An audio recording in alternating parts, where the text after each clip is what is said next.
Welcome to Travel Market Life, your companion for industry insights and professional business development. Travel Market Life. Join us by webcast, video or podcast. Hello and welcome to Travel Market Live. Today's theme is creating relevant loyalty programs. I'm your host Ryan Haynes and joined by Mark Ross Smith, CEO of Status Match, with 20 years experience leading loyalty programs in telecoms and travel, and previously Malaysian Airlines. Editor of industry news site Travel Data Daily, the tech entrepreneur has won the World Aviation Festival 2022 Travel Startup Contest and 30 Under 40 Award in loyalty. We'll be discussing what's wrong with loyalty programs, data customers and optimizing revenue through loyalty, and the technology to benefit loyalty programs in your business. Travel Market Life. Hi, Mark. Thanks ever so much for joining us.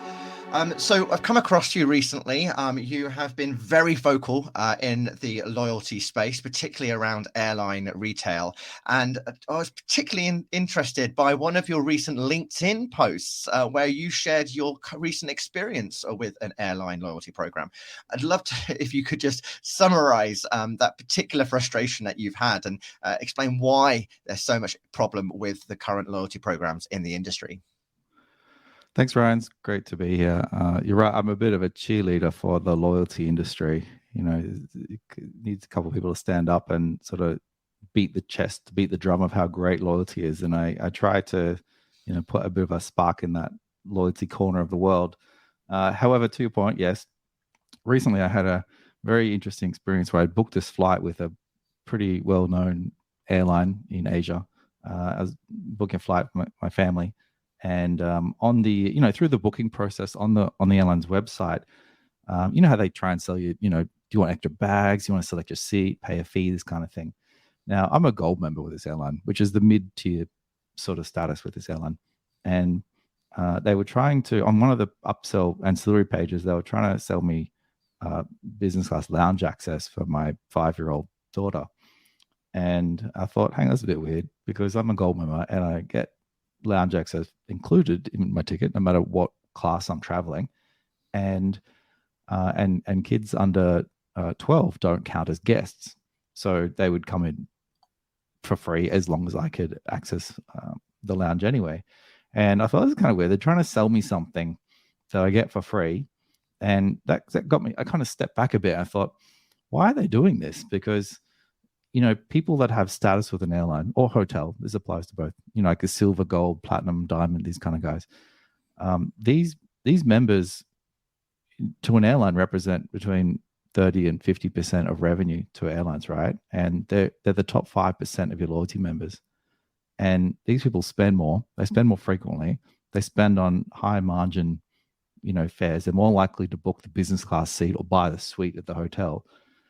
Why are you trying to sell me something I get for free? Like, I'm actually more likely to spend more money and buy something that is relevant to me on my trip. Why not sell me the concierge service or a private car to board the aircraft or triple miles or something on the flight? And it just sort of struck me how in this circumstance, I felt, the airline had totally missed a brilliant revenue opportunity. And then you times this by millions of global travelers every year that have gold, platinum type status. I think this might be the next sort of $100 billion ancillary revenue opportunity out there that is yet to be tapped. It is fascinating when you look at sort of like different tiers in loyalty and what you can get as a member. And obviously there's so many people wanting to move up those tiers, want to get those additional points, want to spend that extra money with the airline to be recognized, or with the hospitality company to be recognized in a certain way. But it does seem to be very much a templated approach that's taken to all the members. There's no personalization. There's no recognition as to perhaps where that person's going, what they're doing. Why do you think we've reached this point? Is it just pure laziness? Is it lack of technology? Is it the fact that we just don't have the insight on the customers? I mean, what do you think went wrong in your particular case when you were making that booking for yourselves and your daughter?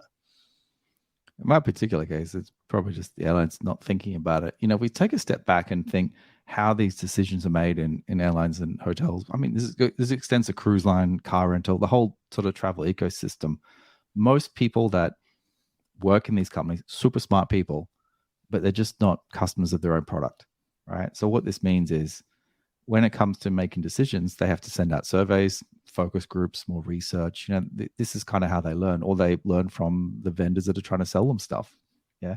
And when you're making decisions, what should people see through a booking flow? They're thinking from typically, not always, but typically through their personal experience lens, right?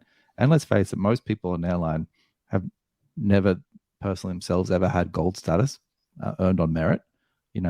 You typically don't see airline employees willingly shelling out 20 grand for first class flights across the world. They're happy to pay $200 in business class to, on standby ID90 tickets, right?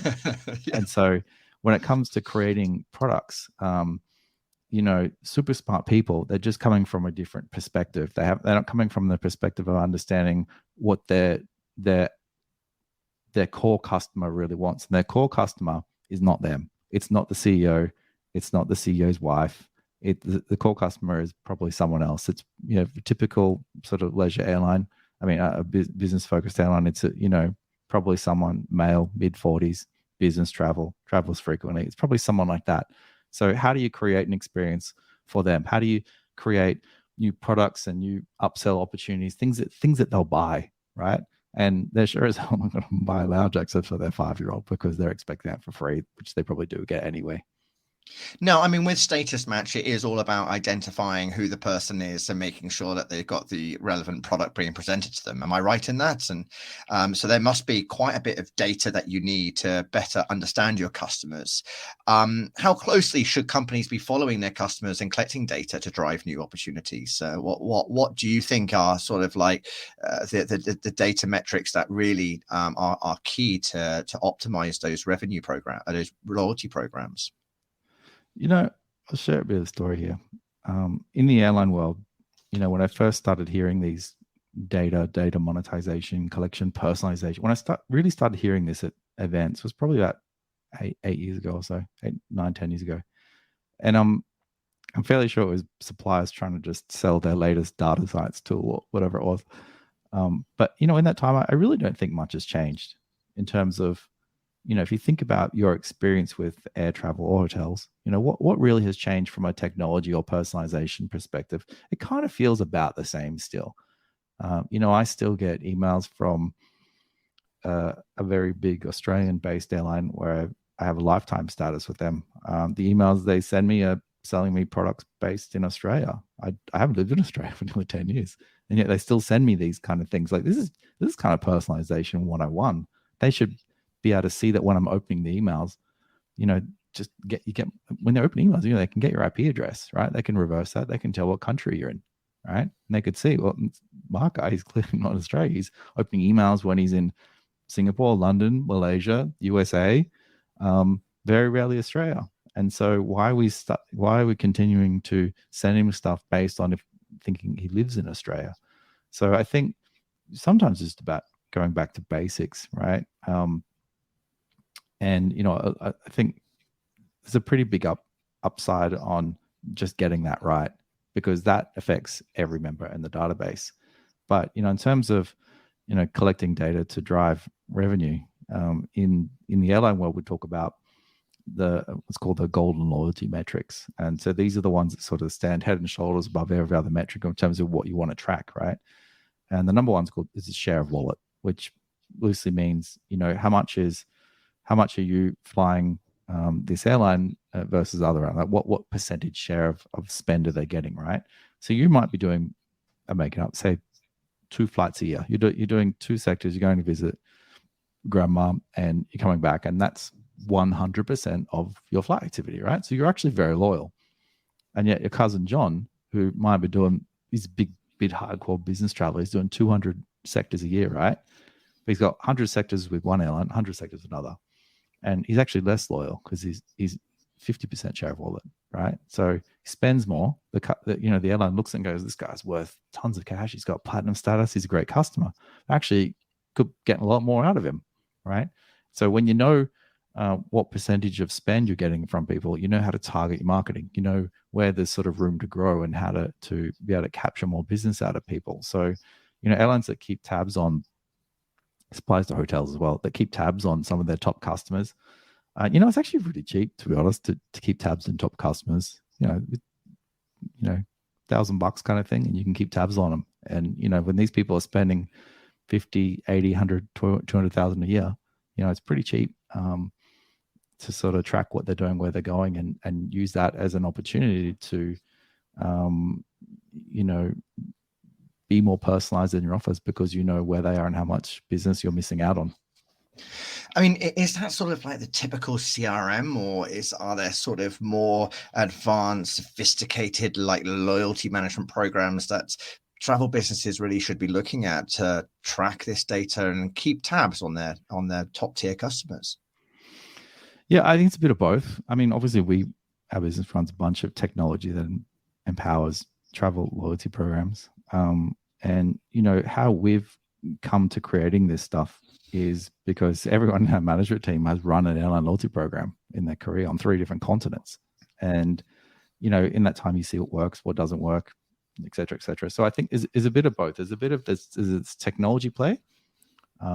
You know, smart people, smart companies that create stuff that's really cool that can plug into other system.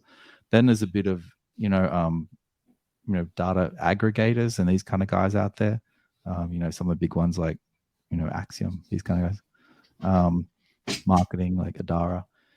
You can sort of tap into this. It's the whole 1 + 1 = 3 scenario, right? You get your core airline data, you get some other third-party data, you add those together, and magic is, you know, 3 = 3 or 4, right? But, you know, at the heart of all this is, you know, we're in the travel business, right? And travel and the emotion or the joy of travel sort of go together, right? You know, ultimately, people don't really care. Travelers, I should say, don't really care about what technology you have. They just want to see how it impacts them. And if that means they're going to get a slightly more personalized email, they're not going to notice it. They shouldn't notice it, right? They should just think, oh, this is kind of cool. I like beaches, and I'm getting more emails now about beaches. It should be as simple as that. It shouldn't be, you know, you figure out exactly how much they're willing to pay, and they get an email saying, go to, you know, you can go to Fiji for this much, and that amount there just happens to be exactly what they spend on holiday. You know, there's a borderline there where it's interesting personalization. You like to click on it versus creepy, right? Where you're sort of showing your hand that you know a little bit too much about the customer. People, you know, will shy away from that. And so I think ultimately, at the end of the day, if you can have that balance between knowing them, or showing that you know them just enough, but not too much, in a way that has an emotional message wrapped around that, I think that ultimately performs the best. Because you think about what people really want when they travel. They want that feeling. They want that emotional experience. They want to, you know, they want to see the Great Pyramids. They want to climb the mountains. They want to sail in the Mediterranean. They want to see the Great Barrier Reef. They want to see the amazing wonders this world has to offer. And our job as, you know, travel marketers and being in this industry is to help facilitate that and to invoke those emotions that are all within everyone. I believe travel is in everyone's DNA. And, you know, it's about how do you just sort of bring that out in people in a way where they see it and they go, that damn good deal, click, I want to book it. I mean, obviously, yes, our job is just to inspire and to take them through that sales funnel in a way that, as you say, that really taps into their particular needs, their interests, what they're looking for. And I mean, this sort of role of loyalty, you mentioned ancillary products at the very beginning, and the opportunity to earn additional revenue there and really drive the profit margins for travel businesses. What about that relationship then between revenue management and loyalty? Because that's not traditionally necessarily been a collaborative team effort within a lot of travel businesses. Why is that so important? And, you know, how would you advise that they could work together? And what ways have you seen it work together most effectively? So there's a secret handshake that you need between revenue management and loyalty. And once you know that, No, seriously. I think it's about internal education, right? So most traditionally people that work in the loyalty program or travel business have a marketing background, or they're marketers. And traditionally people that work in revenue management, like the numbers, like structure, right? And these are typically two different types of personalities, which means they are less likely to hang out together. And so I think there's a bit of education where loyalty needs to take the time to go around to revenue management, and to be fair, at the whole company, and educate them on the value that loyalty brings to the organization. And then also talk about the numbers, speak their language as well, not just speak the coloring in department's marketing language, speak the numbers, speak the hard numbers. When we do this, customers do this, they spend this, and this is what, a gold member is worth to the airline when they have these 3 different products, right? Revenue management then sees that and goes, you're speaking my language now.